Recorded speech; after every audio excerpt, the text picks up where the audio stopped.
She cried desperately at the human's door. My body is strong. I will give you strong children. Just let me in.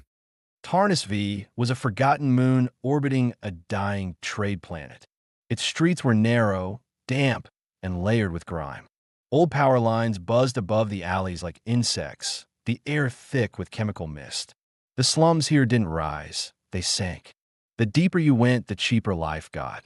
Michael Varn stood outside a backlit trading depot, adjusting the collar of his heavy jacket. He wasn't here for charity. He wasn't here for trouble. He was here for a coolant regulator and a spare ignition coil for the grav loader that kept stalling back at his outpost. He worked alone these days, salvaging, trading, repairing old tech left behind by Core that pulled out years ago. He knew how to navigate places like this. Eyes down, voice steady, credits ready. Don't stop. Don't interfere.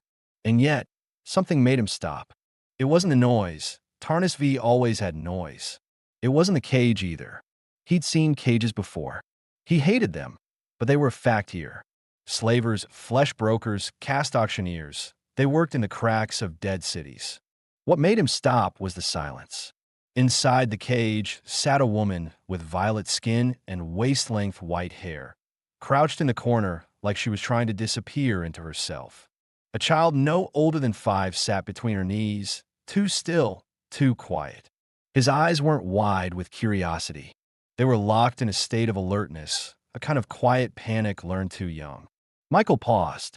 Not for long. A second, maybe 2, but enough. The auctioneer, a scrawny man in a stained vest and breath that smelled like metal cleaner, spotted his hesitation. Good eye, he said. Cast bred, Varellan. Real pedigree. I'll throw in the brat. Michael didn't reply. The woman didn't react to the voice. She kept her head lowered. Her bare shoulders were scraped and bruised, and what she wore barely passed as clothing, just a shredded silk wrap designed to display rather than protect. She wasn't trying to seduce anyone. She looked like she wanted to vanish. The auctioneer leaned closer. She's silent, compliant. Broken in. Defective, maybe, but still soft. 5 credits. Final offer. Michael's mouth was dry. He should have walked away. His ship wasn't far. The regulator he needed was probably already being picked apart by someone else. But he couldn't shake the image of the way the woman curled around the boy, like a reflex. Like her body still believed it was supposed to protect him, even if her mind had given up. He stepped forward. I'll take them, he said. The auctioneer blinked. What? 5 credits. I'll take the woman and the child. The auctioneer laughed. You serious? Michael held up his scanner and transferred the funds. Opened the cage. Keys clattered. The metal gate creaked open. The sound made the boy flinch. The woman didn't move. Michael crouched outside the opening. He kept his voice calm, low. You're coming with me. You're safe now. Still, she didn't move. He shrugged off his jacket and held it out. You're cold. Take this. Her eyes lifted for the first time. Bright violet irises, flat and dulled. She looked at the jacket, then at him, and her fingers trembled as she reached out. He didn't push, just waited. Slowly, she slid the coat over her shoulders, clutching it closed with one hand. The boy stood up, wobbled slightly, and stepped toward Michael without a word. Michael reached down, offering a hand. The boy took it. They walked back to the hauler in silence. The interior of the transport was basic. A rear cot, 1 chair, and a sealed crate serving as a table. Michael placed a protein bar on the crate and opened a bottle of clean water. He turned to her. Eat. Drink. You're safe. The woman stayed near the corner. The boy looked at the bar, but didn't touch it. He glanced at his mother. She didn't give any signal. Michael crouched beside the crate, unwrapped the bar, and split it in half. Here. You first. Still nothing. He didn't push. He placed the food on the edge of the cot and stepped back. The boy moved slowly, taking the piece with both hands. He didn't bite into it right away. He sniffed it, then licked the edge. After a pause, he began eating tiny, careful bites, chewing slowly, as if his body wasn't used to real food anymore. Michael looked at the woman. Her face hadn't changed. I didn't take you to use you, he said. I don't want anything from you. She finally spoke. You paid for me. Her voice was soft, hoarse. I paid to get you out of that cage, Michael replied. That's it. She looked down. Her fingers clenched the edge of the coat. I have nothing to give you, she whispered. You have a kid to raise, he said. Start with that. He left her alone and returned to the cockpit. Later that night, they arrived at his outpost, an old structure from the early settlement era. Reinforced walls, a working heater, solar power during the day. Not much, but secure. He opened the side hatch. The cold outside cut deep, but the wind was calm.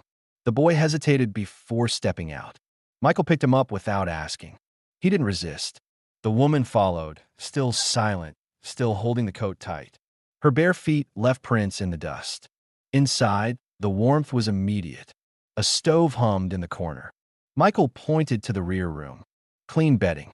Use it. Bathrooms through there. Water's safe. She walked with slow, measured steps. Not like someone afraid of him. Like someone afraid of being told she wasn't allowed. Michael sat by the kitchen counter, boots still on, hands folded. His head ached. He didn't need this. He shouldn't have stopped. But he had. The next morning, he woke to find the boy watching him from a hall. He was holding a mug awkwardly, empty. Michael sat up. Hey. The boy didn't answer. Michael stood and walked over. You want food? The boy nodded. He grabbed another bar, handed it over. The boy accepted it. Then, without warning, leaned against Michael's leg. Michael froze. The boy looked up. You warm, he said. Michael knelt. What's your name? The boy didn't answer. A pause. Then, are you Mida now? Michael didn't speak. He just placed his hand on the boy's shoulder. In a hallway behind them, Celira watched. Her hands trembled. Not from fear. From something else. Confusion. Guilt. Relief. All tangled together in her chest like wires. She didn't understand this man. She didn't know why he looked at her like she was still a person. But her son had smiled for the first time in weeks. And that terrified her more than anything. Because it meant something was changing. And deep down, a part of her wanted it to. Michael spent the next 2 days reinforcing the perimeter sensors and installing a new water filter in the outpost's east corridor. The winter season came early on Tarnis VS outer zones, and the frost that crept under the door frames had already begun to crust the window edges by morning. His hands were raw from sealing the joints outside, but every few minutes, he checked the thermal monitor in the living space. She hadn't left the back room. The boy had. Quietly, cautiously, always watching Michael first. He'd creep out in the mornings and just stand there, barefoot on the cold floor, holding a piece of fabric or a cup, or once just a metal spoon, like he wasn't sure what to do with himself. Michael would greet him with a nod, maybe offer a ration bar or warm broth. The boy never asked for anything. But each time, he came a little closer, sat a little longer, watched Michael's hands as he worked. The boy still hadn't said his name. Michael didn't press. He remembered how long it took his own niece to speak again after losing her mother. Some things came back slow. You had to let them. On the third evening, Michael was checking the comm beacon's power relay when he heard movement behind him. Not small footsteps. Full ones. Adult. He turned. Celira stood in the doorway of the kitchen, wrapped in one of his old thermal blankets. Her hair had been combed, badly, but purposefully. The bruises on her arms were beginning to fade. She wasn't wearing the silk wrap anymore. She put on one of his shirts, oversized and hanging past her knees, and thick socks that nearly swallowed her feet. She looked human.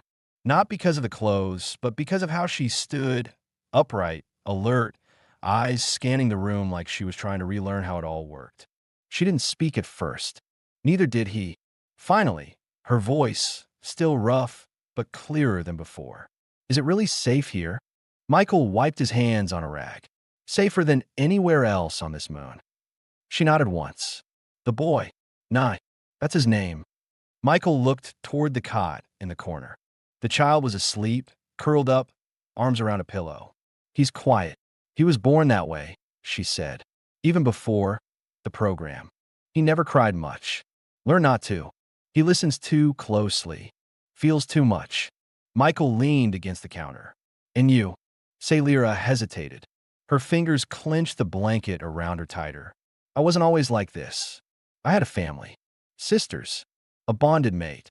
Her throat tensed. They took him when I failed the fertility metrics.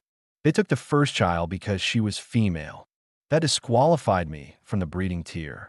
They said my body was still viable, but my line wasn't optimal anymore. Michael's jaw flexed, but he stayed quiet. I tried to resist, she said. That's when they marked me defective. Labeled me resale only. Her voice faltered. They made me watch them list nigh. But no one wanted a silent boy. So they gave him back. Michael stepped closer, but didn't touch her. I'm not going to let them take him again. Her eyes locked onto his. Why? You don't know us. You don't owe us anything. Michael's answer was steady. Because I was there and no one else was. Sailira's mouth trembled. She nodded once, a short, tight motion, then looked away and sat slowly at the edge of the small table. She didn't speak again that night, but she stayed in the room. That was a start. The next morning, Michael walked into town for fresh fuel cells. It was a risk. Tarnisvee wasn't a place you left your name lying around, but he kept his head down, his ID scrubbed, and his credits clean. While he was gone, Sailira explored the outpost. Not much. 2 rooms, a work bay, a comm hub barely operational, and an emergency shelter unit built into the floor in case of radiation storms. She didn't touch anything, just memorized every corner, every exit, every place someone could hide. She wasn't afraid of Michael. Not exactly. But survival habits didn't vanish just because someone gave you a blanket and didn't touch you while you slept. She found the small closet where he kept spare clothes. Everything folded, labeled, even the child-sized things. She didn't understand why a man living alone had those. But when she opened the drawer, she found a small photo, old, faded. A human girl, maybe 4 years old, in a thick jacket with 2 missing front teeth and a grin that looked exactly like Michael's tired smile. She put it back. When he returned, she was sitting by the heater, nigh curled against her side, reading something from a paper data sheet. Michael looked at them for a moment before speaking. If we stay here too long, someone will start asking questions. Sailira nodded. Then we should leave. He sat across from her. I have friends north of here. Old terraformers. They kept a few ridge cabins intact. Off-grid. No surveillance. She didn't ask why he would offer that. She didn't need to. Instead, she said, how soon? Michael looked at the clock. 2 nights from now. I'll prep the transport tomorrow. Then came the question he hadn't expected. Will you let me earn my keep? His brow furrowed. What do you mean? She straightened her posture. I can clean, cook, repair stitching. You shouldn't have to feed 2 mouths for nothing. You're not nothing, Michael said.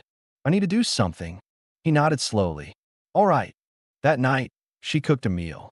It was basic, reconstituted grain packs boiled with root starch and protein gel, but she made it carefully, quietly, with her hands steady for the first time. She gave Nye the biggest portion and served Michael next, without waiting for praise or thanks. He ate without comment, not out of rudeness, but out of respect. Later, as she lay awake beside her son, Sailira listened to the wind rattle the outpost walls and thought about the way Michael had fixed the broken lock on the door from the inside. No one had ever locked a door to keep others out before, only to keep her in, and something in her chest shifted slightly. It wasn't trust. Not yet, but it wasn't fear either. The following morning, Michael stood outside in the freezing air, welding a new stabilizer plate onto the side of the transport. The wind howled off the ravine edge behind the outpost, dust and frost sweeping across the ground in bursts. His hands were stiff inside his gloves, but his focus stayed sharp. They had 1 day left before they moved. After that, no turning back. Inside, Sailira swept the floor with a salvage broom. The task was unnecessary. The dust would return with every open door, but she needed something to do. Every time she looked over at Nye, she felt a pressure in her chest. He was humming quietly today, a sound she hadn't heard from him in years. A small tune without rhythm. Just comfort, the kind of thing children should do. She caught herself smiling, then stopped almost guilty, as if someone might walk in and tell her she wasn't allowed. Her gaze drifted to the window. Michael hadn't said much since last night, but his silence didn't feel heavy. It felt steady, like the hum of a well-maintained engine. Constant, warm beneath the surface. She wrapped Nye in a thermal shawl and stepped outside. Michael didn't notice her at first. He was muttering to himself, checking the oxygen seals on the auxiliary tank. "What's that for?" she asked, her voice quiet. He looked up. "Emergency air. In case we get stuck during transit." Celira approached, adjusting the blanket tighter around her son's shoulders. "You've done this before." Michael nodded. "I ran field operations for a terraforming outfit. Before everything fell apart." "What happened?" He hesitated. "Corporate downsizing. Then war. Then a bad call on a mineral deposit. They blamed me. Said I approved an unstable dig site. People died." She didn't press further. He added, "I didn't approve it, but I signed a form." Celira's expression didn't change, but she understood. She'd been blamed for things too. Things she hadn't chosen. Things she'd just survived. Michael shifted topics. "The route I planned, North Ridge Trail, then through the Karen Pass. It's rough terrain, but no checkpoints. Just cold wind and old rock." She nodded. "Will Nye be safe?" "He'll be warm. I insulated the sleeper berth. Got an extra heat core." A pause. Then she said, "You're not like the others." Michael met her gaze. "That's the point." They didn't say anything else for a while. Just worked. That night, they packed. Michael gave her an old carry case and told her to take whatever she needed. She packed fast, basic hygiene rations, a few med patches, extra socks for Nye. She didn't take anything that looked expensive. She didn't touch the weapon locker. Michael watched her as she worked, not judging, just observing. "You don't trust me yet," he said. Celira didn't look up. "I'm alive. That's already more than most would have allowed." Michael stepped into the hallway and opened a drawer. He pulled out a small bracelet, woven metal, worn and simple. "I found this near the Silverian Ridge 3 years ago. Belonged to a refugee girl. I buried her after I found the wreck." He held it out. "It's not much, but I've kept it. I thought it deserved memory." She took the bracelet in both hands. "Why give it to me?" "Because memory is sacred," he said, "and you're not the only one who lost everything." Her grip tightened. In that moment, something shifted in her. Not trust. Not yet. But the understanding that this man, whatever else he was, didn't see her as fragile or broken. He saw her as someone still standing. And that meant something. They left before dawn. Nye was bundled in layered thermal gear, strapped safely in the rear berth. Celira sat up front, hands in her lap, body tense but calm. Michael ran the ignition and guided the transport over the cracked ridgeline, staying low under the terrain sensors. The journey was slow. Snow flurries picked up by midday. They passed a burned-out outpost, half swallowed by ice, and Celira stiffened when she saw the blackened banners of a former syndicate clan. She turned her face away from the window. Michael noticed. "You okay?" She nodded, but didn't speak. "Were you kept there?" "No," she said, "but it's where they processed me after branding." Michael said nothing.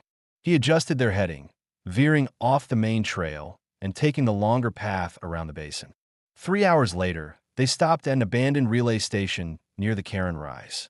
Michael needed to check the battery levels. The cold was draining the reserves faster than expected.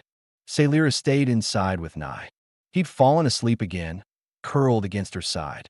Her hands moved slowly through his hair, untangling knots with delicate care. She hadn't had time to be gentle with him before. Not like this. Now, in the silence of the cabin, with the wind howling beyond the walls, she finally felt the space to breathe. And then she heard it. Boots. Too fast. Not Michael's. She stood immediately, heart pounding, wrapping her body around Nye. A sharp knock hit the outer door.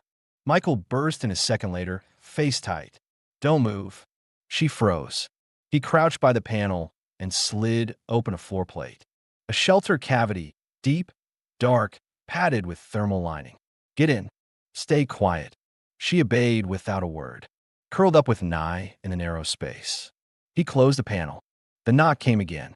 Michael opened the door. 2 armed scouts. Both human. Pale badges, Salvage Recovery Guild. Unofficial but dangerous. The lead one spoke first. "Scanner shows you're hauling 3 life signatures." Michael didn't blink. "One's a med doll. Heat core triggers false readings. Got a sick cousin back in Sector 4. The scout didn't move. "Show us." Michael didn't. Instead, He stepped aside and opened the engine bay. Run a scan. No breathing ports inside. No hiding compartment. The second scout looked uncertain. You a solo trader?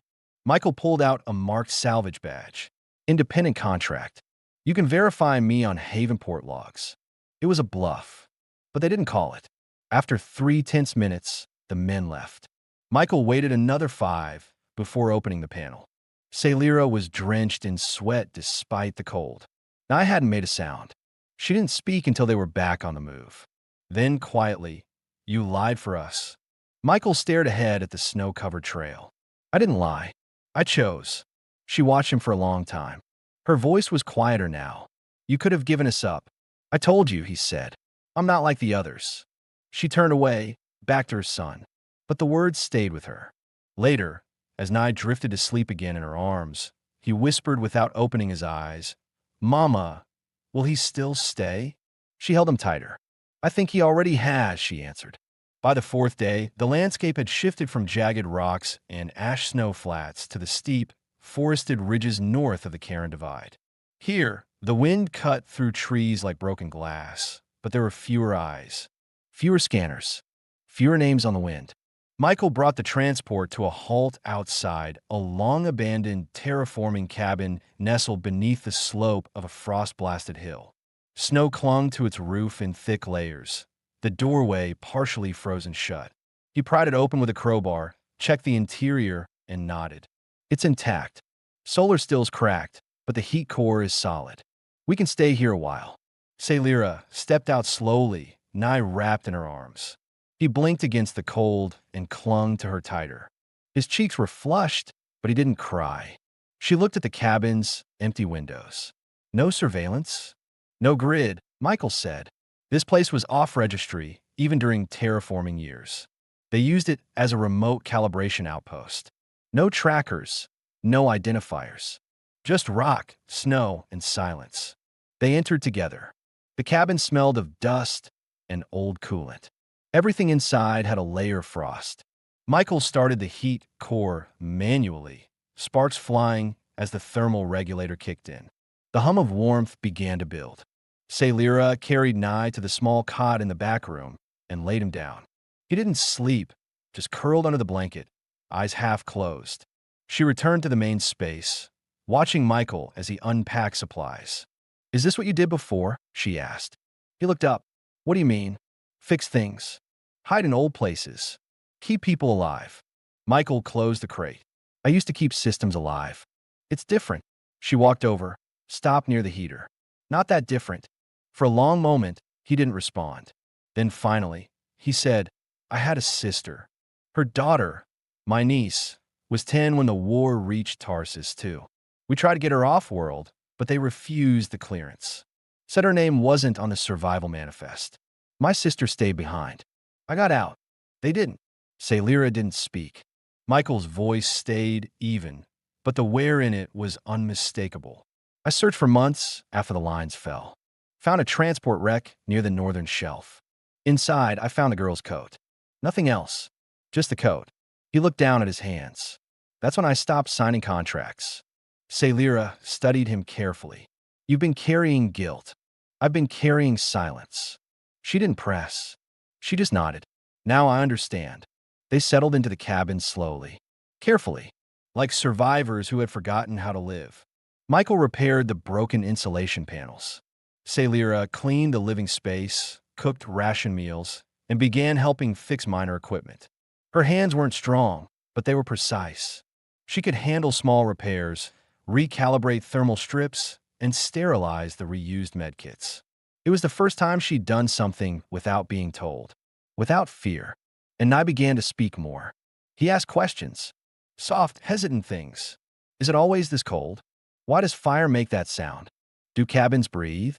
Michael answered each with quiet patience, never laughing, never brushing him off. Then one evening, after Salira had finished scrubbing the water filter cartridges, Nye crawled in her lap and whispered, "He's staying." She blinked. "Who?" He tilted his head toward the other room. "Him. The man." She smiled faintly. "Yes." Nye nodded.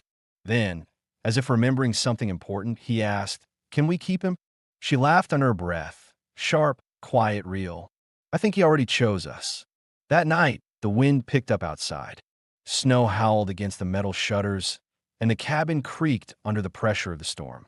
Michael added wood to the small stove and stepped into the hallway, where he saw Celira standing near the window, arms wrapped around herself. You warm enough? She turned slightly. Yes. Food okay? She nodded again. Better than I ever had in the camps. He hesitated, then asked what were they like. She closed her eyes. Bright. Too clean. Like they thought artificial light made up for everything else. They didn't speak to us. Just scanned. Dosed. Extracted data. My name was a number. My son. He was a sample. Michael's fists clenched at his sides. She opened her eyes. You don't look away. Even when I say these things. I can't fix what they did, he said. But I can make sure no one does it again. She stepped closer to him. The firelight caught the side of her face. For the first time, he saw a color in her cheeks, not from cold, but from returning warmth. She looked at him, steady, calm. Do you want me? Michael swallowed. Not like that. Her brow furrowed slightly. Not like what? Not because you feel you have to offer. Not out of fear. She lowered her gaze. It's not fear. I just don't know what else I'm good for. Michael stepped closer, slowly. Then let's find out together. A long silence passed between them. The stove crackled. The wind howled beyond the walls. Then, barely above a whisper, she said, all right. She didn't move to kiss him. Didn't touch him. But she didn't walk away. That was enough. For now. The first week in the cabin passed quietly. Michael rose early each morning, checking the perimeter sensors and sweeping snow off the solar panels. Most days, he returned to find Celira already awake, brewing ration broth and dressing Nye in clean, dry layers. The boy had stopped hiding behind her. He now walked the cabin freely, sometimes following Michael with quiet curiosity, sometimes playing with makeshift toys crafted from salvaged wiring and old connectors. Michael noticed the changes, but didn't mention them. He knew the value of silence, when it healed instead of hiding. But it wasn't just Nye changing. It was her. Celira had started speaking more, asking about the tools, about how the heater worked, how Michael tracked heat loss or rerouted flow from the pressure tanks. She moved with more confidence, her steps no longer hesitant or apologetic. She took initiative, rewiring the door panel with him, helping reseal the water inlet when it cracked in the cold. She no longer flinched when he stood behind her. She no longer kept her back to the wall. That evening, after dinner, Nye had fallen asleep in a pile of blankets by the stove. The heat filled the room with a dry, soft hum. Michael sat at the edge of the cot, repairing a cracked sensor node, while Celira sat cross-legged on the floor across from him, gently brushing dust from one of the old ration crates. Her voice broke the silence. You said your sister's daughter was 10. Michael looked up. Yeah. She died in the evacuation? He nodded. Her name was Leah. I still don't know what happened exactly. But I found her jacket in a collapsed tunnel west of the evac platform. Her ID tag was sewn into the collar. Celira looked down. I remember the first time I held my daughter. She wasn't allowed to stay with me. They said she would be placed in the breeder line when she matured. They took her before she turned 2. Michael set the tool down. Did they name her? I did, she said. Kyra. It means the first light in Old Varellan. They burned the name from a registry. Said it wasn't sanctioned. Michael's chest tightened. And Nye. They didn't want him. Said he didn't show early potential. But I knew. He was quiet, not defective. He saw too much too soon. She looked up. Like you. Michael didn't answer. He didn't need to. Outside, the snow began falling again, soft, steady, thick. The wind had dropped. The world, for a brief moment, felt still. Celira stood, moved toward the stove. She paused, her eyes on the child curled nearby. Then she turned to Michael, her voice low. I don't want to sleep in the other room tonight. Michael's brow furrowed. You're safe. You don't need to. I know I'm safe, she said. That's not why. He watched her carefully. I want to be here. With you. Not because I owe you. Not because I'm broken. She stepped closer. Because I feel whole. Only when I'm near you. He stood. Slowly. Deliberately. She was trembling. Not with fear, but with something far older buried beneath too many years of submission and silence. Sailira, he said, voice low, you don't have to give me anything. I'm not giving, she said. I'm choosing. They stood that way for a long time, breathing, watching.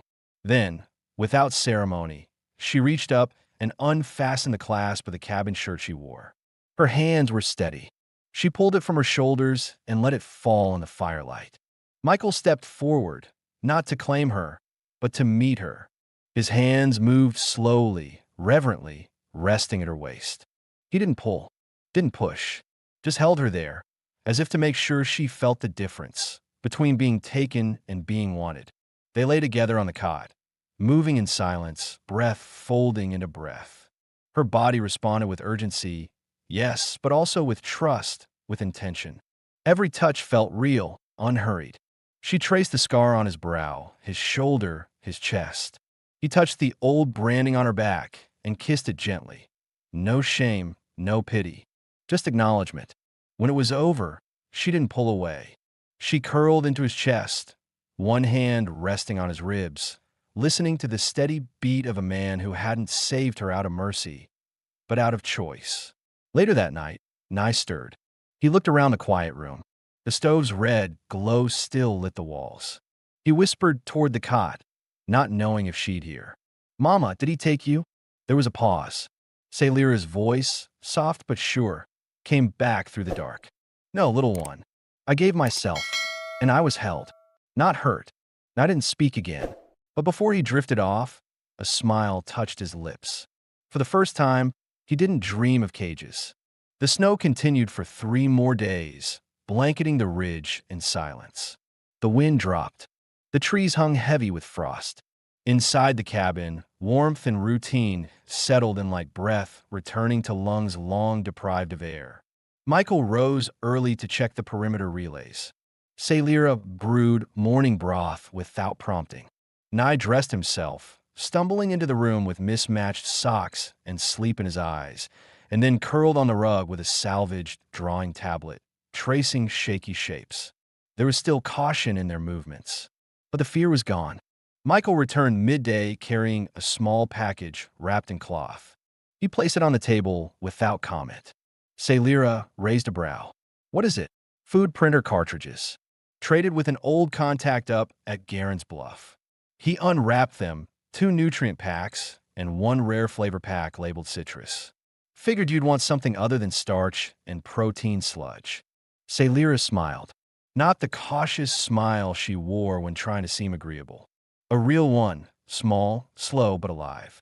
Nye patted over and reached for the shiny packet. Is this for us? Michael knelt beside him.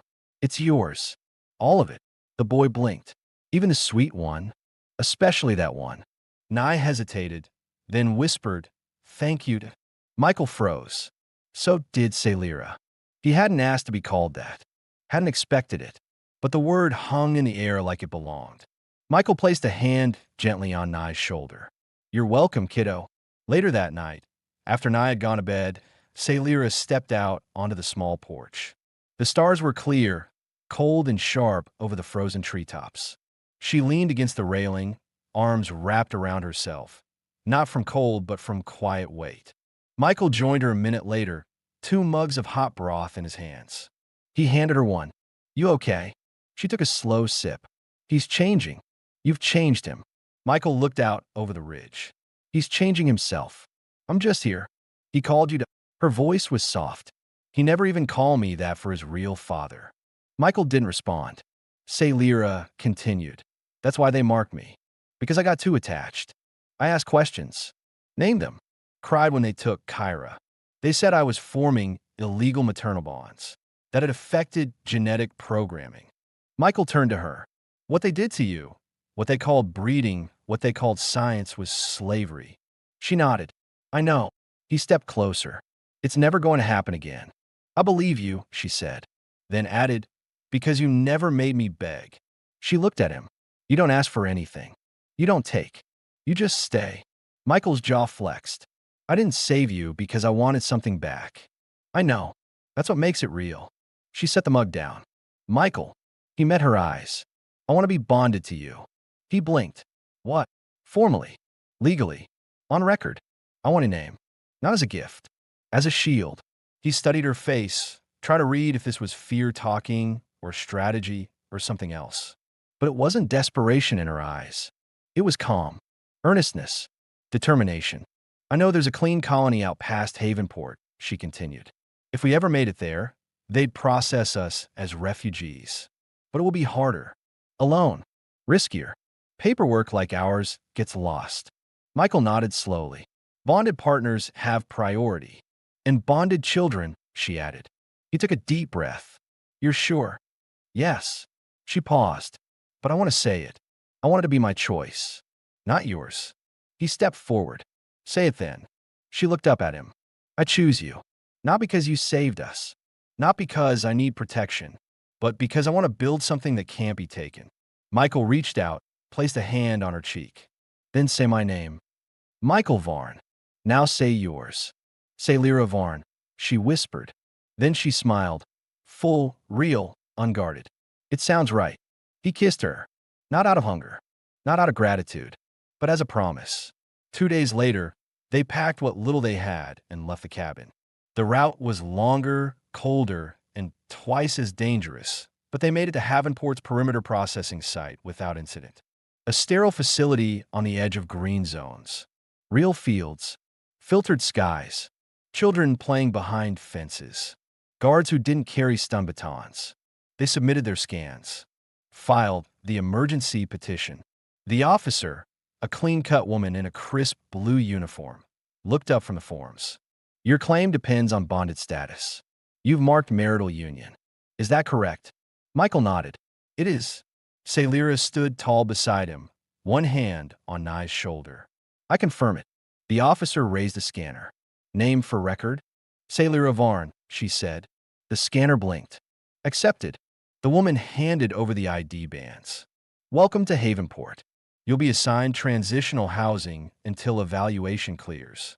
That night, they slept in a real room. Warm. Clean. No rust. No chains. Michael held her gently in bed as the sun came up over the colony hills. Lyra rested her head on his chest. Nye slept between them, one small hand gripping Michael's shirt. In the quiet of that new dawn, her hand drifted to her belly. She went still. Michael noticed. What is it? She looked up at him, eyes wide. Michael, I think I'm pregnant. He didn't speak right away. He just stared at her, as if the weight of the moment was still catching up. Then slowly, he reached out, touched her stomach. His eyes softened. You're sure? She nodded. I can feel it. My body knows. He leaned forward, kissed her forehead, then her lips, then the curve of her belly. A second chance. A real one. And this time, no one would take it from them. Spring came early on Havenport. The frost withdrew from the colony's fields within days of arrival, and pale green pushed through the earth like it had been waiting just for them. The air smelled of clean soil and moisture, a scent Lyra had almost forgotten. Something real, something alive. The transitional housing unit wasn't large, but it was bright. The walls were white, the floors warm. There were no locks on the inside of the doors. No collars. No handlers. Just sunlight, space, and silence that didn't feel threatening. Michael took work repairing atmospheric vents on the west side of the settlement. Lyra helped in the hydroponic garden nursery, where she learned to use her hands without fear again. She liked the work. It was simple, quiet. No one touched her. No one barked orders. They asked and waited and listened. Her record said salvage dependent, but her body was healthy, her posture upright, and her words, when she chose to use them, carried weight. Nye started school. He didn't cry on the first day. He stood beside Michael in the courtyard, holding his new slate pad, wearing a hand-stitched vest with a woven sunburst across the back that Lyra had made from scrap cloth. His voice had grown stronger. He answered questions, made eye contact, even laughed, soft, sharp, innocent. One of the teachers told Michael that Nye had already corrected a math sequence on the class board. He's a quiet thinker, she said, but he sees everything.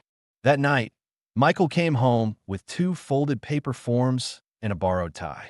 We have the option for formal ceremony, he said. full civic bond. They offered to officiate at the garden hall. Celira looked at the forms, her hand instinctively resting on the small swell of her stomach. Do we need it? Michael stepped closer. We don't need anything, Celira. But if you want people to see it, to witness that we chose this life. I do, she said, then smiled, slower now, less afraid. I want to stand beside you, not just survive with you. The ceremony was quiet. A simple registry hall with hand-sewn flower cords hung from the walls. Celira wore a soft, pale linen dress that draped around her gently. Her white hair combed and tied with a gold ribbon Nye had found in a trade shop and insisted on giving her.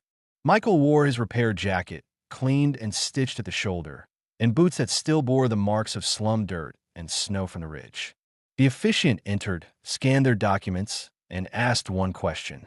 Do you bond by choice? Michael said, yes. Celira said, yes. Freely. And forever. The registrar marked it. Digital records updated. Her status changed in the system. Spouse of citizen Michael Varn. Dependent, Nye Varn. But in that small moment, with Nye holding both their hands and the garden around them alive with soft wind, nothing felt like data. It felt human. After the ceremony, they returned to the house and spent the evening alone, just the three of them. No guests. No questions. Celira lit a small lantern and placed it by the window, an old Varellan tradition to honor those not present. For Kyra. For Michael's niece. For the pieces of themselves they'd lost and buried without graves. Later that night, when Nye had fallen asleep in the new bed Michael built from real wood, Celira curled against him, skin to skin, her body warm beneath the blanket. She whispered, I don't feel cold anymore. Not even inside. He ran his hand along her back. Neither do I. She took his hand and guided it to her stomach. The swell was small but certain. This child, she said, will be born in safety. In warmth. With a name we choose and a life we protect. He kissed her gently. Not like before. This time slower, deeper, more certain. Their bodies moved together not out of hunger, not out of relief, but because they finally could, without fear, without power imbalances, without anything left unsaid. It was love. Real. Whole. Earned. The final days of spring passed in quiet joy. Nye planted his first seedling in the communal garden and named it Light. Celira joined a council on refugee policy to advocate for silent cases like her own. Michael, for the first time in years, built something not just to survive, but to stay. One morning, as sun poured through the windows, Celira stood at the sink, humming softly while brushing her hair. Her belly curved gently beneath her dress. Nye entered, holding a small wooden carving in both hands. A figure, her, Michael, and a small baby cradled in the middle. I made this, he said, because this is ours now. Celira knelt and hugged him tight. Outside, Michael loaded a small crate of garden tools into the hauler. Not because they were leaving, but because this time they had land to plant. He looked back at the open door, where Celira stood with Nye, one hand resting on her belly, the other holding her son close. He smiled. This was the ending they never thought they'd reach. But it wasn't the end. It was the beginning they chose. Together. As family. As the Varns. Weeks had passed since the wedding and Havenport had settled into late spring. The skies were blue that morning, almost too blue to be real, and the fields outside the colony shimmered with new crops swaying in the breeze. The scent of sun-warmed soil and flowering grain drifted through the windows of the small Varn home, carried on the wind like a gentle reminder. This life is real now. Michael woke before sunrise, as usual, and left a note on the kitchen counter for Celira. In the west field, come if you feel like watching the sky open. He had left her sleeping, curled on her side with one hand gently resting over the curve of her stomach. She was nearly 12 weeks along. The child, their child, had a steady pulse and strong signs of development. The Havenport Medical Unit had confirmed it the day before with a quiet scan, a printed data strip, and a respectful nod from the human doctor. But it hadn't fully settled in until this morning. Inside the house, the early sun spilled over the floorboards, casting wide golden bars of light across the walls. Nye, now in his 6th year, stood by the small table, holding a wooden cup with both hands. His white hair stuck up in every direction. He yawned, blinked at his mother, and asked sleepily, "Mama, is the baby in there still sleeping too?" Celira smiled, brushing his hair down with her fingers. "Yes, little flame. It's too small to wake yet, but I think it listens. Can it hear me?" She bent slightly, drawing his hand toward her belly. "Talk to it. Maybe it'll remember your voice." Nye leaned forward, eyes wide. "Hello, baby. I'm Nye.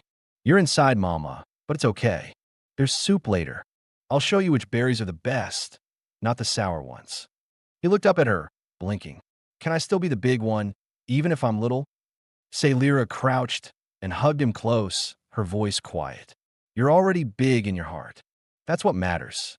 They walked together down the gravel path toward the fields, past the community greenhouse and a few small grazing animals from the colony's bio-seed program. A few neighbors waved as they passed, but no one asked questions. Everyone in Havenport knew not to dig into the past unless invited. Michael stood at the edge of the west field, adjusting one of the new solar tillers. He turned when he heard Nye's laughter and saw them approaching, Celira with her dress fluttering at her ankles, one hand on her belly, the other gently resting on Nye's back. He met them halfway. "You're up early," he said. Celira tilted her head. "You left me a message. I always listen to your voice first." Michael reached for her hand. "And I feel full," she said softly. "Not heavy. Full. Like the world is finally holding me back, not pushing me forward." Michael placed his hand over her stomach. He closed his eyes for a moment, as if grounding himself there. Then Nye, in his usual way, broke the silence with earnest sweetness. "Can the baby sleep in my room when it gets big?" Michael smiled. "You might not want that once it starts crying at night." "I don't mind," Nye said proudly. "I'll tell it stories, like how to escape mean auction men and how to pick the softest moss for napping." Michael and Celira exchanged a look, half pain, half gratitude.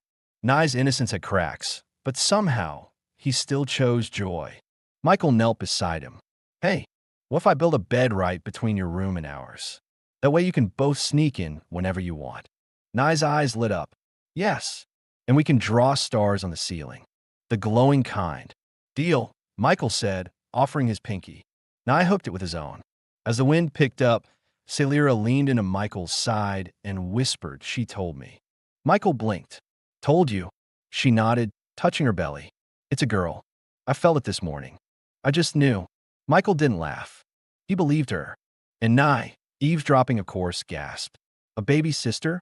He dropped to his knees, pressing his ear to Celira's belly. "Don't worry. I'll teach you how to fight and how to hide food. You're gonna love the soup here. I'll protect you forever, even when I'm old." Michael's throat tightened. Celira's eyes shimmered, but she didn't cry. Not today. Instead, she took a deep breath and lifted her chin, letting the breeze sweep her hair back from her face. "I never thought I'd see a day like this," she said. Michael slid his arm around her. "Neither did I." And Nye added softly, "We made the bad part stop." Michael looked down at him. "Yeah, kiddo. We did." That afternoon, they returned home together, hand in hand, full of warmth and sunlight and the quiet certainty of a life that no one could take away again.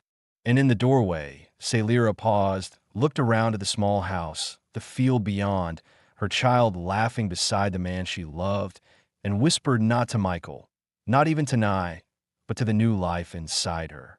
"This is your home now. You were made in love, not in fear. And we're never going back." Then she stepped inside and closed the door, not in defense, but in peace.